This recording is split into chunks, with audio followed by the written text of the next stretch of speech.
If it's Thursday, will the Israel-Hamas ceasefire and hostage deal hold? The Biden administration is expressing confidence and optimism, even as Israel launches new airstrikes. And Prime Minister Netanyahu accuses Hamas of reneging on part of the deal. Plus, President Biden delivers his final Oval Office address, warning America of a rising oligarchy and the perils of disinformation. And TikTok's fate in America is in flux as the White House now looks to halt a ban on the Chinese-owned app from taking effect on Sunday, despite the ban having been passed by Congress and signed into law by the president.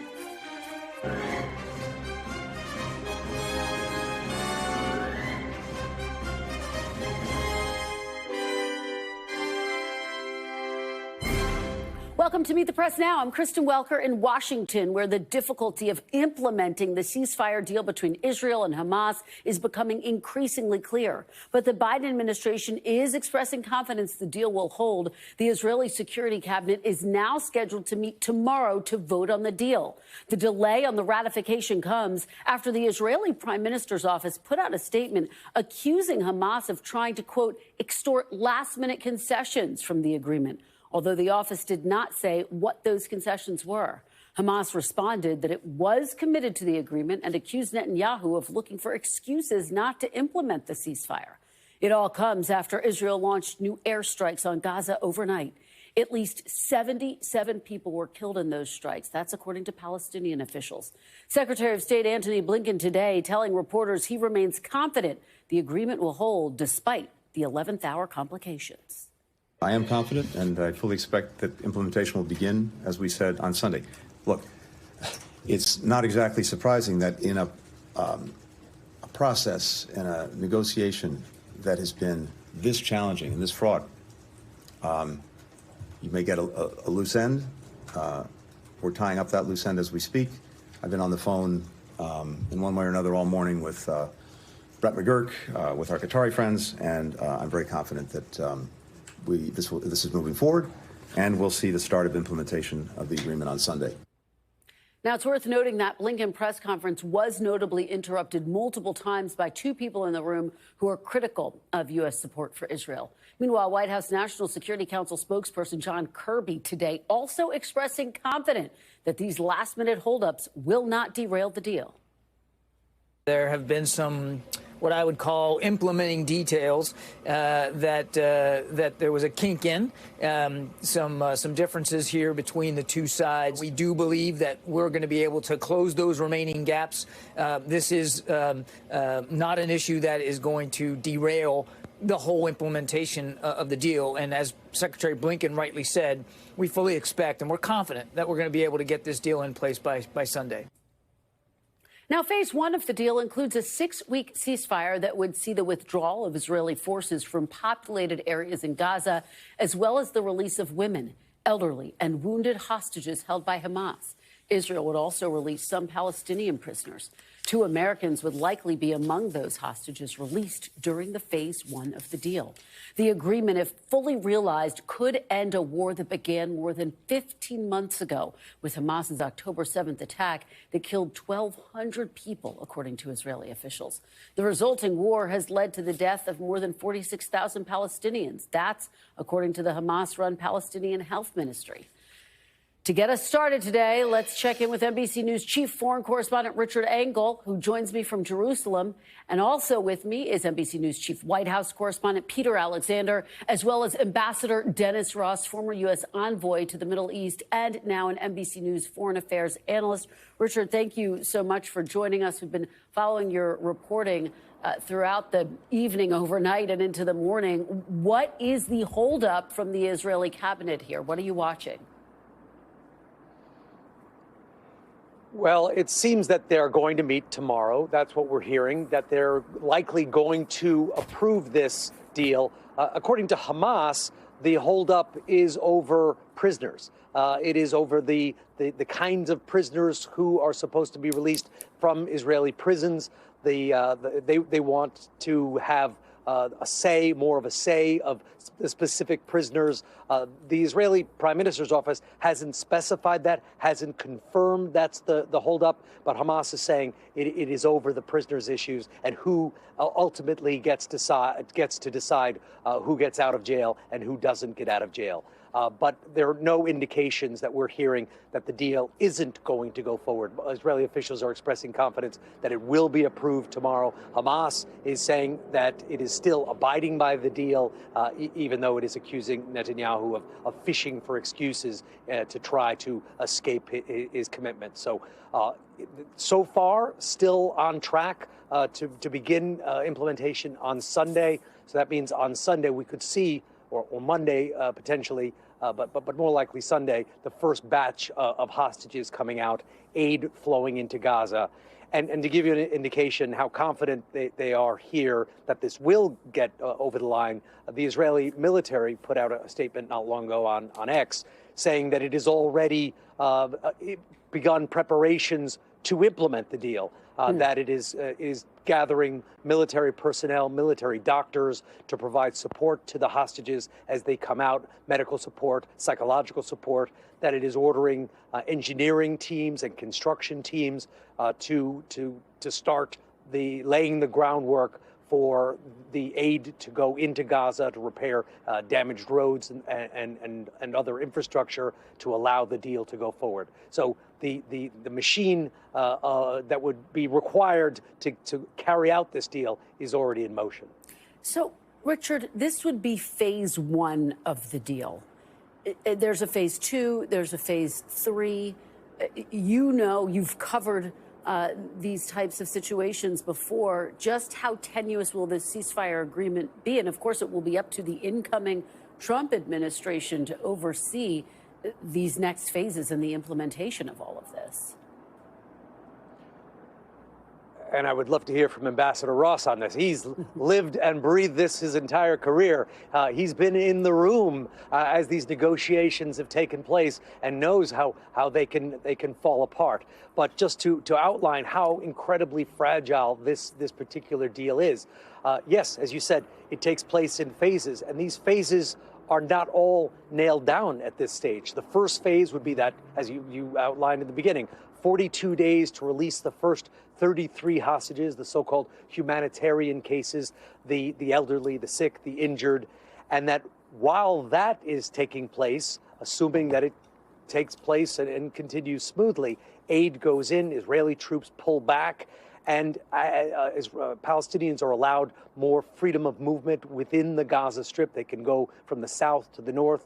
Then phase two would begin at the end of that 42-day period when the rest of Israeli hostages held by Hamas would come out, including military-aged males. The temporary truce would be made more permanent. And then ultimately, a phase three would begin when you would have a massive reconstruction underway in Gaza, really rebuilding the Gaza Strip, a process that could take years. And I was just in Tel Aviv. I'm back in Jerusalem now. I was speaking to one of the brothers of a hostage who's expected to be released in phase two. And he says this is a terrible deal, that it's a terrible deal, even though he hopes that his brother is going to be released from it, because it is step by step, because there are so many pitfalls along the way. But he said he still welcomes it. It's the best they could get. He wants it to be implemented. People in Gaza we've spoken to, and Gaza is once again under attack, fear that this deal may never be implemented as well, and they're very nervous tonight. So both the hostage families and Gazans are watching this very nervously. Yeah, completely understandably. Richard, you open up the conversation perfectly to Ambassador Ross. And Richard, thank you so much for joining us. Please stay safe there. Ambassador, answer Richard's question. How do you see this? How tenuous and tentative are these, implementing the first phase and then just making sure that phase two and phase three actually go into effect? For sure, Richard's right that it's fraught, because there are all sorts of small details that can easily be interpreted differently by the two sides. One of the issues that came up before finalizing this had to do with whether or not Israel actually has a veto over certain kinds of prisoners to be released. That's what this issue was that I think held things up for today. There'll be a lot of other questions that emerge as well. There are wounded Hamas who are fighters who are supposed to be able to go to Egypt to get medical treatment. So how will that work? There are people from the south who are going to be allowed to return to the northern part of Gaza, and they're not supposed to be checked. But then there's also supposed to be some mechanism for checking anybody who might be going with arms. So there's a lot of different problems that are likely to emerge. Now, having said all that, I also think the chances of this actually being implemented through the first phase are pretty high, because I think the truth is Prime Minister Netanyahu understands that President Trump wants us to go ahead. I think he found it difficult to say no to President Trump at the end. I think this was an extraordinary example of an outgoing administration and an incoming one actually working together in a way that was quite effective. I think that helps to ensure you get through phase one. Now, the critical issue here relates to phase two. Starting on day 16 of phase one, negotiations begin to try to work out the terms so that what is a temporary ceasefire, which is what the first 42 days is about, gets turned into a permanent ceasefire in phase two. And that permanent ceasefire will lead to the withdrawal of all the Israeli forces. Prime Minister Netanyahu is saying he hasn't committed to an end of the war. He's been saying that in part to try to ensure that two ministers, representing two ministers, Ben-Gvir and Smotrich, wouldn't leave the government. In fact, Ben-Gvir has announced he's going to resign from the government if this deal goes through. Smotrich says in effect, that he might stay, but if in fact this becomes the end of the war, then he would leave. The Prime Minister is trying to convince them that he hasn't committed to an end of the war. My own sense is we have seen a process that's underway where President Trump is going to expect that this will be fulfilled. And one of the interesting things, he referred to this as an epic agreement. He talked about how Steve Witkoff had played a very significant role in terms of moving the prime minister. And I don't think he wants to see this whole thing fall apart. So I think there's a dynamic here with all the difficulties, with all the details that are quite fraught in terms of ensuring that you see implementation. I still think the overall dynamic is going to move us in a direction where this actually does get implemented. Well, it is just incredibly extraordinary to watch how this all took place. And Peter, take us inside your conversations in the White House. Are they applying additional pressure right now to Prime Minister Netanyahu to try to work through these last-minute snags so, in fact, it can go into effect, which, as Ambassador Ross just said, he anticipates will ultimately happen? Yeah, well, the White House anticipates, like the ambassador, that this is going to go ahead on Sunday. They hope to have the first hostages released there. What was striking is I had a conversation with a senior national security official here about some of the challenges in each of these phases. I asked about phase two, and they said the challenge with phase two is getting to phase two. So they recognize the unique challenges they face right now. I can't speak specifically to conversations between anyone here and Benjamin Netanyahu, but we do know, as Antony Blinken said, the Secretary of State, that he has been in constant contact with his Qatari allies over the course of this day, trying to help keep this ceasefire agreement in place right now. But clearly the pressure on Benjamin Netanyahu is not just from this administration, but from Donald Trump as well, who made very clear upon his victory, saying that he wanted to have this thing resolved, this war resolved, this deal reached before he came into office. That put a ton of pressure on Benjamin Netanyahu to help with some resolution, to accept the terms and any pushback they may hear from Hamas and from others throughout this agreement. But what is striking at the, as you put this against the backdrop of a very divided Washington, is that it's so rare to see these politically opposed presidents working in tandem and partnership as they are right now. For President Biden, it has the potential, if this deal holds, to be a final vindication before he leaves office in a matter of days. He hopes this is the end of the war. And for Donald Trump, an opportunity, Kristen, to move past this issue in many ways, to get it, in effect, off his plate, to focus on other priorities just as soon as he takes office. Peter, it's such a seminal point. And Ambassador Ross, can you pick up there? It is extraordinary that President Biden and President-elect Trump put their differences aside, got their teams working on this together. And I might add, it's a really sharp contrast with what we saw, for example, between the two administrations of the outgoing Carter administration and the incoming Reagan administration. They did not work together to get the hostages released from Iran. They were ultimately released after Reagan was sworn into office. But this is a very unique situation, is it not? Well, it certainly doesn't have much precedent. I can't think of many examples where we have something like this. In the case of the Carter-Reagan handoff, Khomeini wanted to humiliate Carter, so he made certain not to have any of the hostages released until after the swearing in of President Reagan. Here you have something different. Nobody's out to humiliate President Biden, number one. Number two, you have an interesting reality where I think the fact that you had the American hostage families dealing with both the Biden administration, but also going and meeting with Donald Trump as well during the campaign and then after the election, and the emotional content of those meetings has had a huge effect on both the outgoing president and the incoming president. And the idea that he wouldn't be doing everything he could, meaning Donald Trump would be doing everything he could to ensure not only that this issue was, in a sense, put in a different place so that his task upon becoming president would be easier. The reality is, again, I bring it back to the emotional reality of these hostage families. I've met many of them.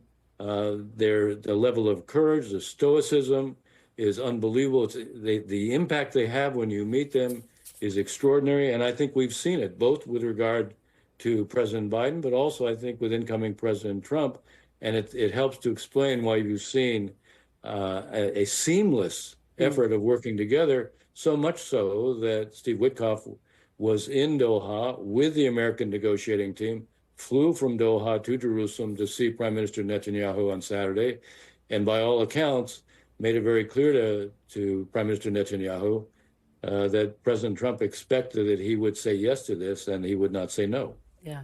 All right. Well, urgent hours as the world watches and waits to see what happens next and collectively hopes that the remaining hostages are released. Peter Alexander, Ambassador Dennis Ross, thank you both so much for your great reporting and insights. We really appreciate it. Coming up, President Biden's stark warning to America in his final Oval Office address. Plus, 4 more of President-elect Trump's cabinet picks head to the Hill. We'll have the highlights from today's confirmation hearings, including Trump's pick to implement his economic agenda. Stay with us. You're watching Meet the Press Now.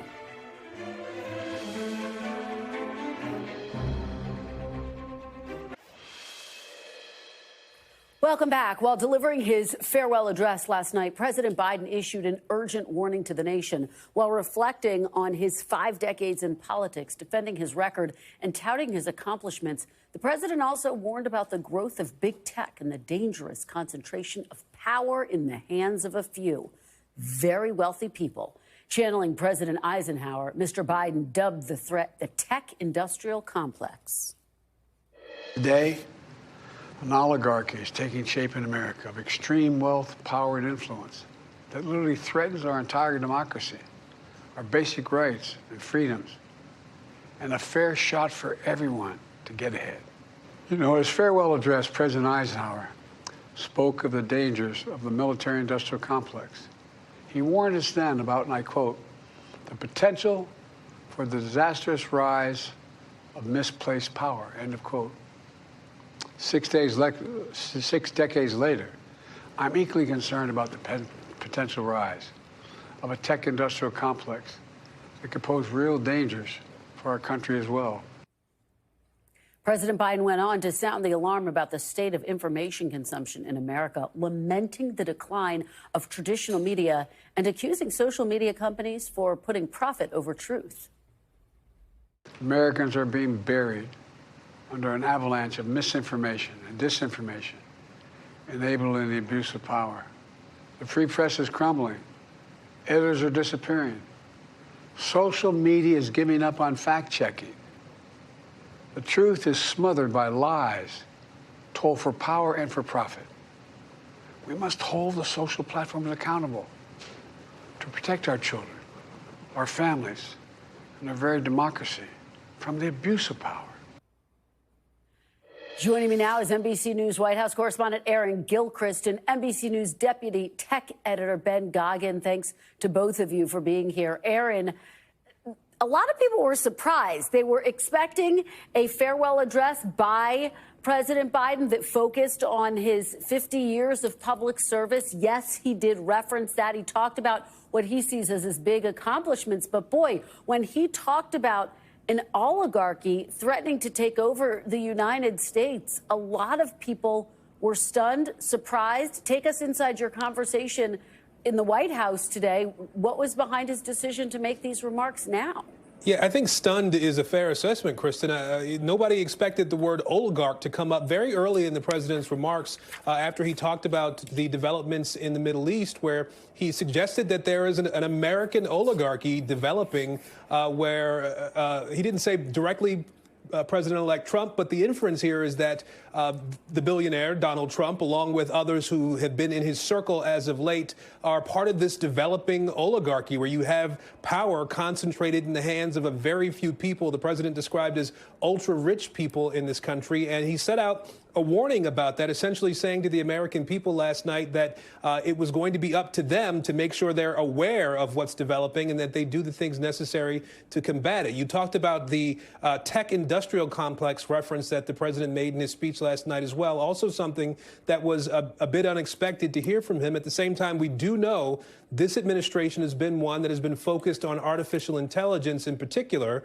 And that was something the president referenced last night, saying that it represents great possibilities, but also great risks if it's not cared for properly and proper attention isn't paid to it. We did get some of the things that you would expect from a farewell address. This is a president who has spent 50 years in public life and public service. And so he talked about the things that his administration had done over the last 4 years as it relates to job creation and the economy, as it relates to infrastructure work that he's done and the work that he's done to shore up the environment as well. And he did say, Kristen, that it will take time to feel the effects of the work that his administration has done, something that we know really is sort of, I think, essential to who this president is. He was sort of looking at the long game as he was going about policy development during those last 4 years, Kristen. It's a great point, Aaron, and much as we just saw with former President Jimmy Carter, whose administration was remembered quite differently in history, clearly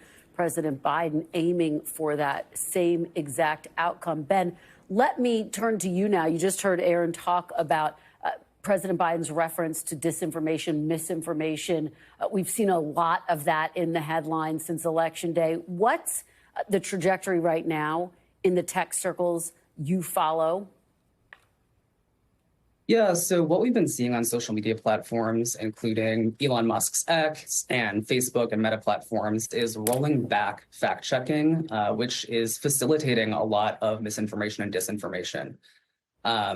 Instead of having third-party fact-checkers where there are verifiable information sources, Meta and X have now switched to these systems that allow the community to vote on what they think is right, essentially. So sometimes this service is good information, but oftentimes it can turn into just trolling or, some good fact-checking, but some incorrect information. So it's not the most reliable system. And then combined with providing creators new monetization streams, which Meta and X have done. Biden mentioned this. We are seeing people profiting oftentimes off of misinformation. So that is where things are going on social media. And I think that what Biden called out was correct.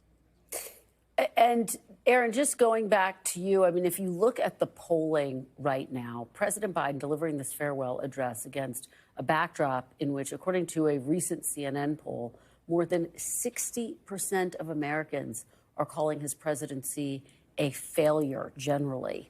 How do folks inside the White House's inner circle, how are they responding to this broader climate with which he prepares to leave office? Yeah, I think they just don't see it that way, Kristen, and perhaps that's not surprising, really. The question was put to the press secretary, Karine Jean-Pierre, yesterday about what she would list as the president's successes and failures, and she really didn't touch on anything that this administration sees as having been a failure. We also heard just today, President Biden just returned to the White House a few minutes ago from his armed forces farewell ceremony at Joint Base Meyer-Henderson Hall across the river here, where the Department of Defense said their farewells. And we heard both the Secretary of Defense, Lloyd Austin, and the Chairman of the Joint Chiefs, C.Q. Brown, General C.Q. Brown, really lavish him with praise for the work that he being the president, that for the work that he's done as it relates to shoring up alliances around the world. The Secretary of Defense called him, said that he secured his place as the greatest foreign policy president in American history. We heard General Brown talk about the work that the Biden administration has done to increase pay for members of the military. And so I think there are all these little things that different people in the administration would point to say that this administration has been a success. But as you noted, Kristen, history ultimately gets to decide here, and it will be some time before we can really have a full accounting of the Biden administration as the history books will record it. Yeah, it's a great point, and farewell addresses often written with the history books in mind. Aaron and Ben, thank you so much for a great conversation. Really appreciate it. Coming up next, new developments in the battle over the looming TikTok ban just days before Trump takes office. And speaking of the inauguration, tune in Monday to special coverage of the inaugural ceremony starting at 10 a.m. right here on NBC News Now. Stay with us. We'll be right back with more Meet the Press Now.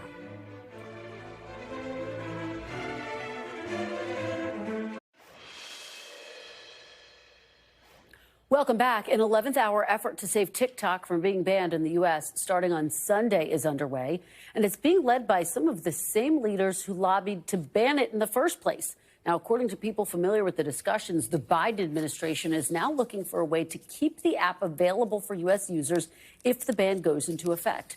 The law banning TikTok, unless its Chinese parent company began divesting from the app by January 19th, was passed with broad bipartisan support and signed into law by President Biden. Senate Democrats, who also supported that legislation, tried to pass a bill last night to delay the implementation of the ban, but failed. President-elect Trump, meanwhile, is also reportedly looking at ways to use his executive authority to delay the ban when he takes office, one day after it takes effect. Trump tried to ban TikTok in his first term, but now is vowing to save it after amassing 10 million followers. And this all comes as the Supreme Court says it will have rulings tomorrow, suggesting it could rule then on whether the ban is constitutional. Joining me now is NBC News correspondent Savannah Sellers. Savannah, thank you so much for being with me. I really appreciate it. What is notable, this seems to be a real reversal for both President Biden and President-elect Trump on their one-time support for a TikTok ban. What are your takeaways as we await to see what happens? Hi, Kristen. Thanks so much for having me. That is exactly right. So the President-elect, I should say, Trump one, we've been hearing a little bit more about, right? He's gotten very comfortable saying he wants to save TikTok. He has a warm spot in his heart for it. But this Biden news is significant. This is a significant reversal for the Biden administration. Keep in mind, of course, President Biden is the one who signed this into law. Them now looking for ways to delay what should have been an inevitable with their law, depending on how the Supreme Court rules here, is a big shock. And here's what's so notable. The reason that this had overwhelming bipartisan support is because of what national security officials said was a serious national security concern because of TikTok's parent company, it's called ByteDance, their ties to China, and essentially saying that China could potentially steal American users' data or, maybe more concerningly, manipulate the content shown to Americans within the app. None of that has changed, Kristen, but what has happened, what has materialized over the last couple of days is millions of TikTok users expressing their discontent with the fact that this app may soon be unavailable to them. Well, you know, Savannah, I guess the question becomes what can actually be done at this point? I mean, if the ban goes into effect on Sunday, what, if anything, can the outgoing President Biden do? Absolutely. So, Kristen, we're actually breaking news literally right now as I'm on the air with you about exactly what they do plan to do, and I'll explain how they can do it. We are just now reporting that the Biden administration does plan to punt implementation to the Trump administration and that the way that they are going to do so is that they are not going to collect on the fines that is the punishment described in this law. So that is breaking right now as we speak. Let me explain that. The penalty in this law, what effectively is the whole underpinning of this, is that the service providers, so that is someone like Apple, a company like Apple, who is offering TikTok in its app store. That's a company like Oracle, the data hosting server for TikTok. In this law, those companies are fined $5,000 per user, 170 million users. It totals to about $850 billion in fines. That's the whole underpinning of this here. The Biden administration is just now telling us they will not collect on those fines. That means Sunday effectively no longer matters as a deadline. And I think I'd go so far as to say it also kind of renders what the Supreme Court will decide not as important anymore if the Biden administration is committing to doing that. That then means the next day we get into a Trump presidency. Trump has said that he has plans to immediately intervene. There are several different options that he has at his disposal. Could he somehow organize some type of sale that then he, as the president, has the discretion to say, yep, that's a qualified divestiture, I'm good with that? Could he tell his attorney general to essentially do the same thing that the Biden administration is telling NBC News that they are doing, which is, hey, don't enforce that, don't collect on those fines? It'll be a really interesting question, though, Kristen, to then see how the tech companies handle this. If you're the general counsel at an Apple or an Oracle, do you tell your company, yep, I think we're safe here, that's enough protection, or could we still see those apps have lingering concerns? Wow, Savannah, incredible work breaking that here. We really appreciate it. Thank you so much. Lots of colleagues involved. Yes. Carol Lee, Amanda Turkle, John Allen, everybody in our D.C. bureau as well. But yes, just coming off right now. Good job to the entire team.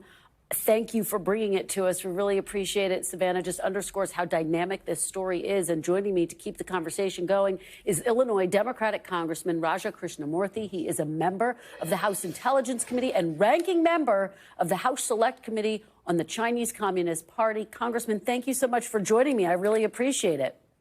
Thank you, Kristen. Well, you just heard that breaking news, but let me reiterate it. To the best of my understanding, for our audience and for you, Savannah just reporting that effectively the Biden administration will not enforce the fines on companies who do support TikTok on their apps, basically reversing the idea of a ban. What's your reaction, Congressman? Well, my reaction is I'm waiting for the Supreme Court first to hand down its decision so we know exactly how the law is going to be handled by the courts. I expect it's going to be upheld. And then with regard to the Biden administration, my viewpoint is that, ByteDance needs to pick up the phone and answer a call from any number of suitors and bidders for the company, and then seek an extension of the law, under the provisions of the law. That would be the easiest and cleanest way to proceed right now. Are you surprised that President Biden seems to have flip-flopped on this issue? I mean, he already signed the bill into law. I don't think he's flip-flopped. I think that what he's saying is, basically for that one day, he may not be collecting the fines. But on the other hand, we don't know the legal ramifications of that. And I'm not sure that the different third parties that were mentioned, whether it's the Apple or Google Play stores or others, are going to rely on that with regard to enforcing the provisions of the law. Congressman, I want to play you something that Democratic Senate Minority Leader Chuck Schumer had to say on the Senate floor today. Get your reaction. The law passed last year was intended to sever TikTok from the influence of the CCP while keeping the app available for Americans. It's clear that more time is needed to find an American buyer and not disrupt the lives and livelihoods of millions of Americans, of so many influencers who have built up a good network of followers. Do you agree with Chuck Schumer, Congressman? Yeah, I think there should be an extension of time right now, but I think that there should be a meaningful negotiation to trigger that extension of time.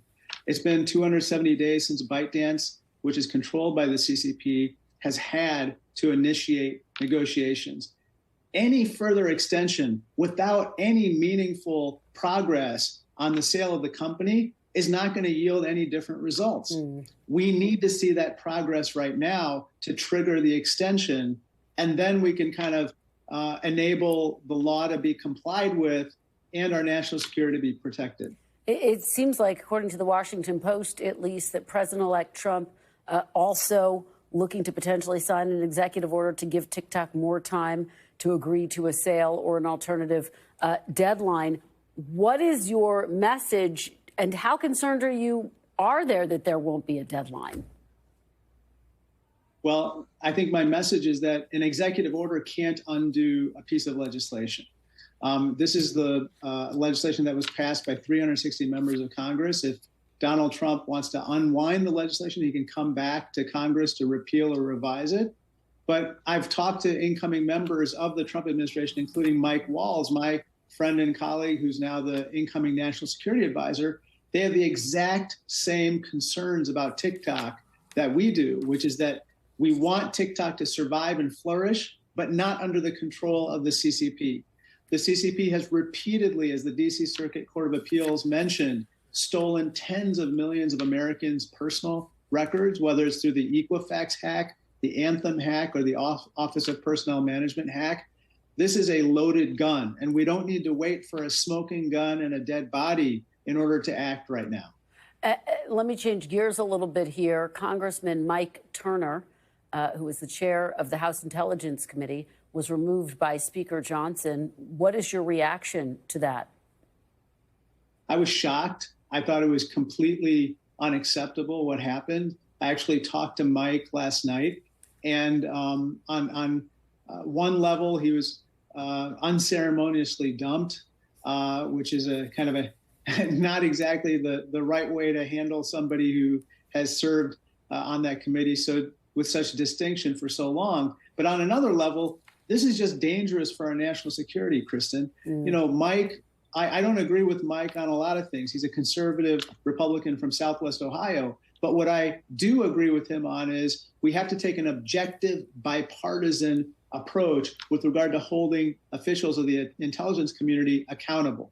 If you don't do that, then you're going to allow members of the incoming Trump administration, for instance, to do things that could endanger our national security. And we can't allow that to happen. This has to be a bipartisan concern.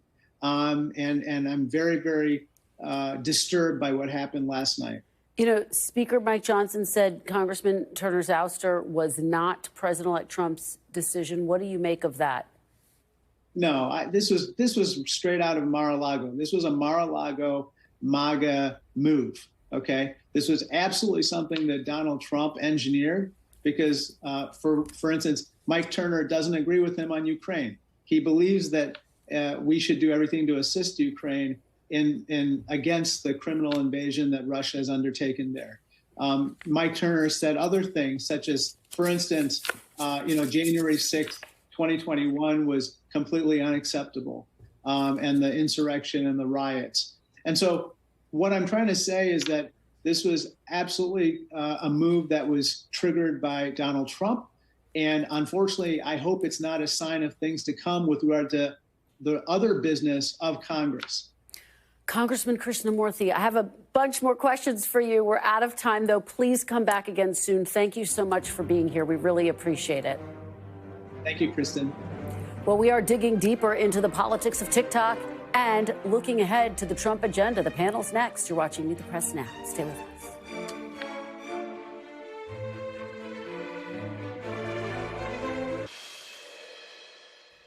Welcome back. Let's get right to the panel. Sahil Kapoor, senior national political reporter, is here. Maria Teresa Kumar, president and CEO of Voto Latino. She's also an NBC News political analyst. And Lance Trover, Republican strategist and former press secretary for Doug Burgum's presidential campaign. Thanks to all of you for being here. I watched President Biden's farewell address last night, Sahil, and was expecting this look back over his more than 50 years in office. He did do some of that. And yet the headline, I think, was what he said, this stark warning that there's an oligarchy coming to the United States, potentially replacing the nation's democracy. Yeah, that's right. I would break the speech down into two categories. There are the things that President Biden wants to be remembered for as president. That's, increase in domestic manufacturing, the clean energy, infrastructure. He talked a lot about institutions, checks and balances. He's very proud of giving Trump a peaceful transfer of power, which Trump didn't exactly give him 4 years ago. And then the second section is the warnings. I thought this was very interesting. He talked about the tech industrial complex. He talked about an oligarchy and the potential for abuses of power, structural problems of dark money, campaign finance. He wants 18-year term limits. A lot of these things he did not achieve, and I think that's part of what he's talking about. AI was the most notable as well in this category. He was successful at forging bipartisan coalitions on a variety of issues. He was not successful at driving a message on AI, even though there was a real appetite in Congress to do something. He talked about it as being both enormously powerful in ways that could be good, like curing cancer, and also very dangerous if it's not constrained. It's interesting. A Democrat texted me to say, Maria Teresa, why is he talking about new policy proposals? Why is he not just sticking to what he accomplished? And why didn't he talk about that on the trail? Right. I mean, I think it would have really the oligarchy served well. Piece of the it. Oligarchy. Well, also this, I think that would have brought in a lot of the country together. Something that he mentioned that folks haven't really uplifted is this idea that Congress should not invest in stocks and bonds if they have precursory information. That would have resonated in a really unique way. But he never mentioned it on the campaign trail. So. Look, I do believe that he has been the most consequential president of the 21st century because he did not do one headline policy. He did a gazillion. And it is going to take a decade for people to understand that he basically near-shored manufacturing, that he brought in infrastructure in a real way. He's modernizing the way companies have relationships with their workers because they brought in child care inside the workforce. So you are going to see it. It's going to be too long. And is history going to remember him as the one taking credit or the person who's in that seat, which is often. So I do think that. But I have to say, it was also, I think, for us, a moment of saying he was able to bring us out of a great pandemic.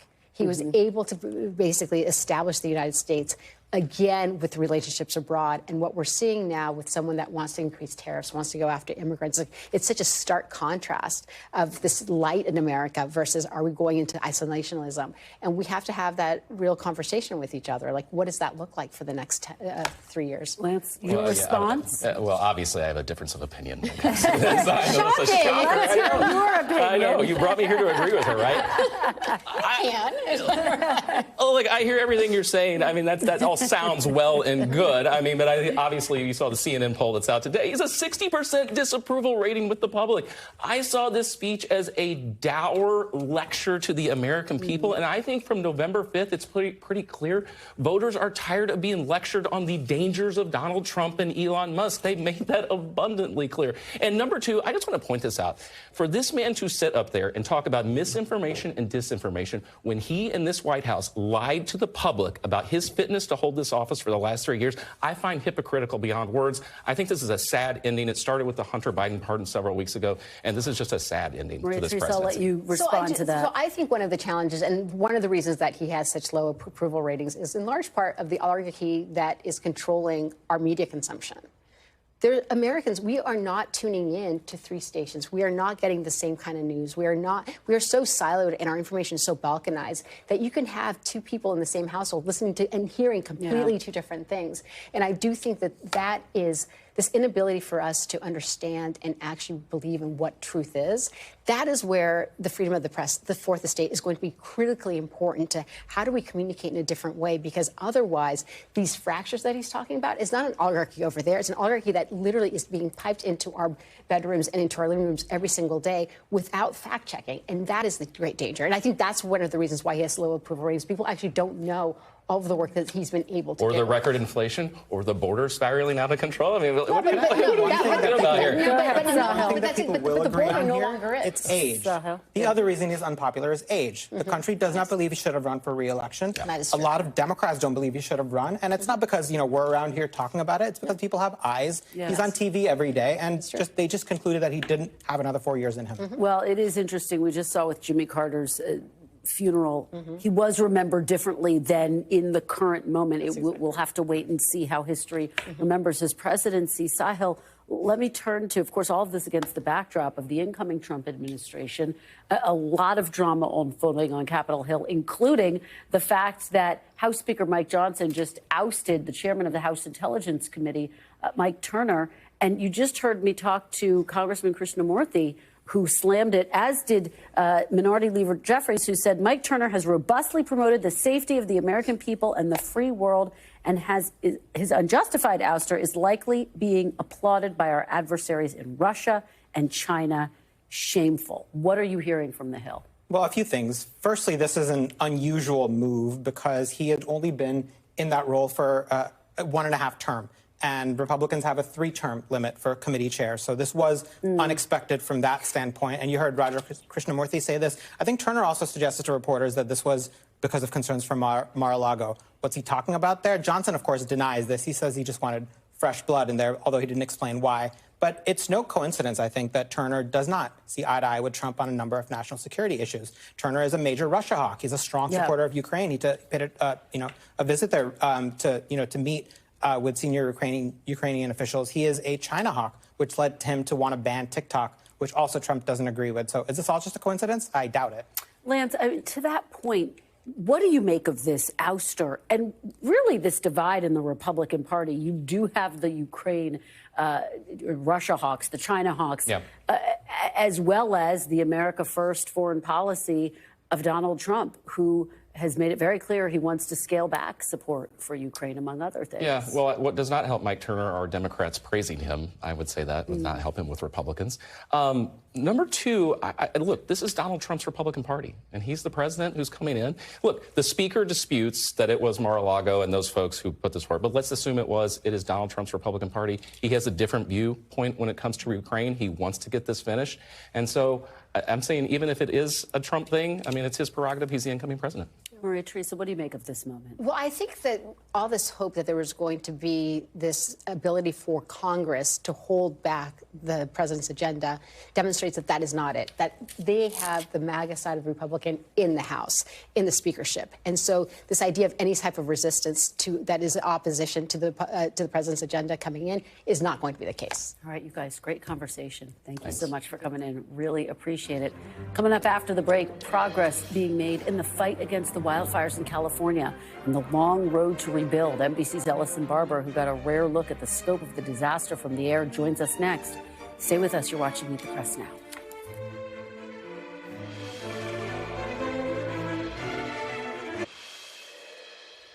Welcome back. Firefighters in Los Angeles are finally getting a handle on the wildfires that have been raging there for over a week now. The Santa Ana winds are dying down for now, and the red flag warnings are expiring. But LA Fire Department Chief Kristen Crowley warned in this morning's press conference that the fire risk is not over yet. We talk about the winds aren't necessarily here in the city, but with that, we still have, a large amount of unburned dry fuel with low humidity. There are more extreme winds on the horizons, like I said, next week, and our community needs to remain ready. It is important that you protect yourselves and your family by planning, preparing, and staying aware. Flying embers from a wildfire can destroy homes over a mile away. And even as many people's focus is now turning to recovery, the death toll continues to climb. At least 27 people have been killed and 31 are missing. Joining me now from Pasadena is NBC News correspondent Ellison Barber. Ellison, thank you so much for being here. What is the very latest there on the ground right now? Yeah, I mean, look, a sigh of relief for a lot of people as those red flag warnings are officially ending in about an hour. They end at 3 p.m. local time. This latest wind event, according to fire officials, that caused no expansion of either the Eaton or the Palisades fire. And one brush fire that did pick up was quickly dealt with and halted, according to the LA fire chief. But as you just heard there from Chief Crowley, they are still warning residents to not let their guard down and to prepare in the event there is a red flag warning for Santa Ana winds come Monday and Tuesday of next week. She suggested residents try and clear any sort of dry brush around their houses out of the way, at least 200 feet, she said, away from their houses. Look, I was talking to one of the fire teams that has been on the ground dealing with the Eaton fire all week, texting with one of their battalion chiefs earlier, and they said right now a lot of their work, in addition to still looking for hot spots, has shifted to clearing debris and trying to prepare some of these areas for repopulation and residents coming home. That being said, the LA County Fire Chief said just this morning that ultimately, while some residents on the fringes of the Eaton fire are being allowed to go back if they show their identification, most people will not be able to return home in these mandatory evacuated zones for at least another week. They say that is simply because it is not safe to do so. We did have the opportunity 2 days ago to fly with CAL FIRE over parts of the Palisades fire, the Pacific Palisades in Malibu. And Kristen, it's hard to put into words how much destruction there is. Over 12,000 structures have been destroyed by these fires, over 38,000 acres burned from the Eaton and Palisades fire alone. The road to recovery is going to be a really long one. Entire communities have essentially been wiped off of the map. But today, Governor Newsom did sign that executive order trying to fast track some help for temporary housing. Kristen. Ellis and Barbara, thank you so much for your reporting. We appreciate it. I'm back tomorrow with more Meet the Press Now. The news continues with Hallie Jackson right now. Thanks for watching. Stay updated about breaking news and top stories on the NBC News app or follow us on social media.